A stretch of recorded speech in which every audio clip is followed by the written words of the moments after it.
Welcome back mga ka-RC, shout out Jojo Umapas. Bali nga itong ibon ibibigay natin sa taga Valenzuela, kay Yeye Aspiras. Magkikita kami sa NIA. Para sa kanya itong ibon na to. Magandang araw. Few moments later. Tinanggap na ang pag-i-birth ni RC Lop. Taga Valenzuela nga ang binigyan natin ng ibong kak.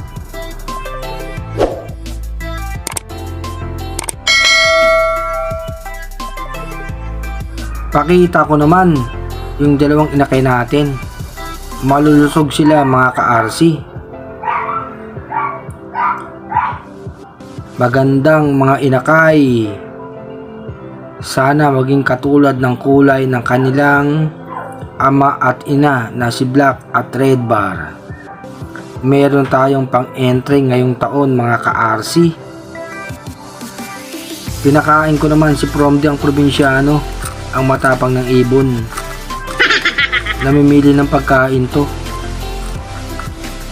Tinatapon yung ayaw niyang kainin.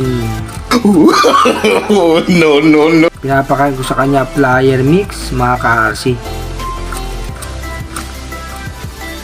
Grabe, ang daming tapon ah. Mapili tong ibon na to. Dumako naman tayo sa mga flyers natin, mga gutom na yan. Nag-aantay na ng pagkain.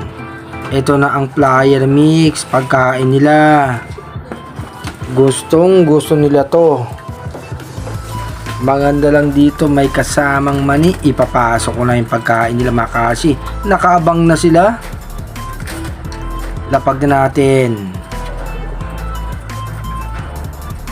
Nagsisikain na sila mga ka-RC oh. Ganadong magsikain. Eto na si Black.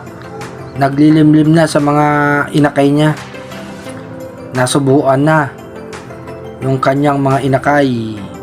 Si Red Bar.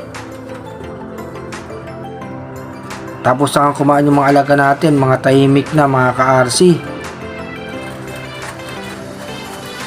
Nabigyan na rin natin ng vitamin. Malulusog naman ang kondisyon nila. Happy flying.